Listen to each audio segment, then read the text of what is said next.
चंद्रपूरच्या कोरपनामध्ये माणुसकीला काळीमा फासणारी घटना घडली आहे।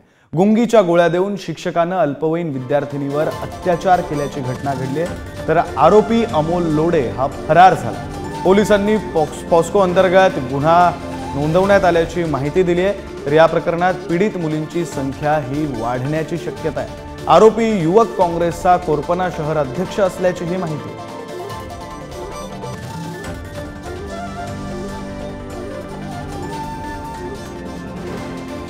प्रतिनिधी राहुल आपल्यासोबत जोडले गेले, त्यांच्याकडून अधिकचा तपशील जाणून घेऊया। राहुल, काय नेमका हा सगळा प्रकार घडलाय? काँग्रेस कनेक्शनही समोर येत आहे।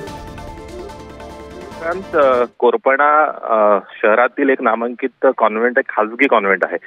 त्यामध्ये जे शिक्षक आहे रविवारला एक्स्ट्रा क्लासच्या नावाखाली त्या विद्यार्थिनींना बोलवत होता आणि त्यांना गुंगीचं औषध देऊन त्यांच्यावरती अत्याचार केल्याची धक्कादायक आणि संतापजनक घटना कोरपना शहरात घडलेली आहे। आणि हा सर्व प्रकार मे महिन्यात घडलेला होता आणि तिच्या आई वडिलाला जीवे मारण्याची धमकी दिली, त्यामुळे ती मुलगी गप्प राहिली। तिने सर्व प्रकार आपल्या मैत्रिणीला सांगितला।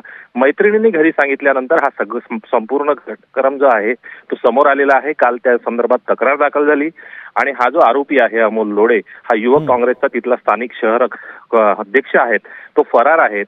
आणि ह्या संपूर्ण घटनेनंतर महत्त्वाचं म्हणजे अजून काही घटना घडल्या होत्या का ते समोर येणार असल्याची सध्या तरी शहरात चर्चा आहे।